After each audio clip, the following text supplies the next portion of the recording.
Comme une question est une quête, le chemin compte autant que l'objectif. Si je le dis sous forme de question, le sujet, l'objet de votre question a autant d'importance que la formulation. Trop souvent, on croit qu'une question est bonne si le sujet est bon, alors qu'en fait, il faut aussi que la formulation soit bien. Rappelez-vous la grande différence entre demander à ma fille quand vas-tu ranger ta chambre et de lui demander comment veux-tu organiser ta chambre pour ne plus devoir la ranger. Dans la deuxième question, je lui donne un chemin qu'elle aura envie d'emprunter. À partir du moment où on a l'idée que le chemin est important, que la formulation compte, on a plein de marges de manœuvre, plein d'outils à utiliser qu'on n'a pas l'habitude d'exploiter. Parmi ces outils, il y a les questions ouvertes et fermées, avec, vous avez vu, plus de 80 façons de poser des questions ouvertes.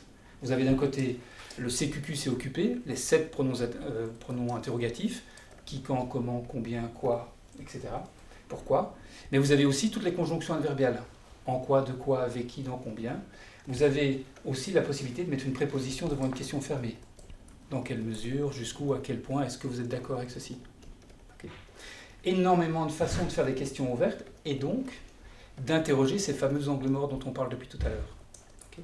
Premier aspect, les questions. Le deuxième aspect, c'est que lorsqu'on pose une question, on peut se laisser avoir par l'histoire qui nous est racontée. On peut rentrer dans le drama qui nous est évoqué. Ou bien, on peut en permanence, quel que soit le sujet, commencer à se demander si la personne se justifie, explique, motive ou donne du sens dans ses réponses. En permanence, doublez votre écoute. Être sur l'histoire qu'on vous raconte, mais être sur la lecture qui est en arrière-plan. Si vous écoutez sur ce deuxième niveau, vous allez pouvoir décider de la structure de votre question suivante. Puisque la question, la formulation de question, détermine l'invitation que vous faites.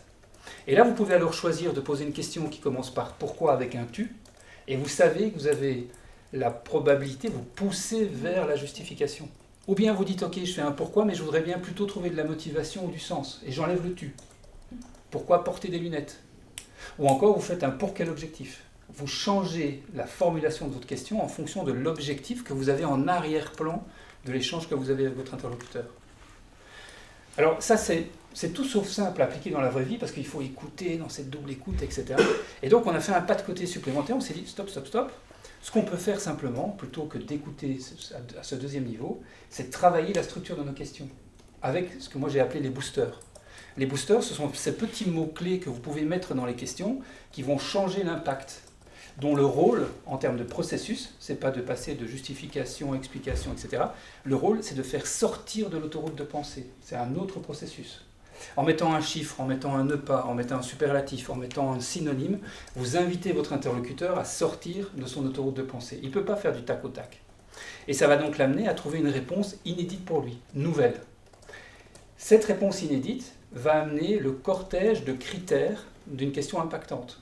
C'est-à-dire que ça va provoquer des silences, un moment de réflexion, peut-être un moment de vulnérabilité, d'inconfort, qu'il va falloir être capable de tenir ce moment d'inconfort. Mais si vous le faites dans un espace qui est bien sécurisé, en fixant le cadre, bonjour, aujourd'hui mon ambition c'est de, ce que je vais utiliser comme outil ce sera, et ce que ça va nous faire vivre, si vous fixez le cadre, il y a moyen d'aller avec des questions qui sont plus impactantes.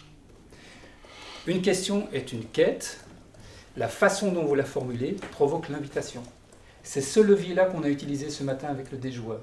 Si vous vous rappelez, ce matin, on a utilisé ce jeu de cartes sur lesquelles les questions étaient préécrites, quel que soit le contenu. À partir du moment où on a travaillé la structure de la question, on sait qu'on provoque des dynamiques différentes, quel que soit le sujet.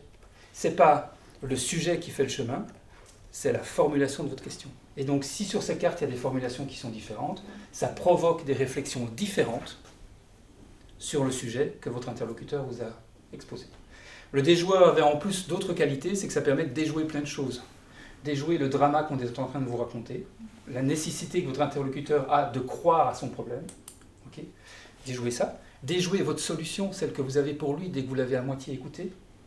Parce que c'est notre capacité empathique à trouver des solutions pour nos proches. C'est déjouer notre besoin de trouver du sens, de faire cohérence, et donc notre besoin de comprendre. Avec ce coup que vous connaissez maintenant, c'est que plus la personne vous explique, vous permet de comprendre, plus il s'enlise dans sa situation. Okay. Ça permet aussi de déjouer notre besoin de paraître crédible, de paraître intelligent, perspicace. En fait, là, vous abattez une carte, c'est pas la vôtre, vous la posez, vous n'avez pas le choix, c'est celle-là. Elle n'est pas perspicace, c'est même pas de votre faute. Et puis finalement, ça vous permet aussi de confronter. C'est pas vous qui confrontez, c'est la carte qui le fait. Ces 5 aspects, c'est ce qui est nécessaire de déjouer pour réussir à faire un questionnement qui est utile à l'autre. Et ça, ce sont des atouts à développer dans la phase 2 du codev. La phase 2 du codev, dont le rôle, c'est de quitter le problème de surface pour aller vers le problème de fond. Étape numéro 1, comment tu résumes ton enjeu par une question qui commence par comment je. Étape numéro 2, qu'est devenue ta question au bout du questionnement avec le déjoueur. Étape numéro 3, comment se complète ta question par un même si, bien que, alors que, malgré que. Et là alors, vous allez avoir le problème de fond, le sujet qu'il faut aborder, sur lequel, à ce moment-là, vous pouvez faire profusion de solutions, parce que vous serez sur l'enjeu réel.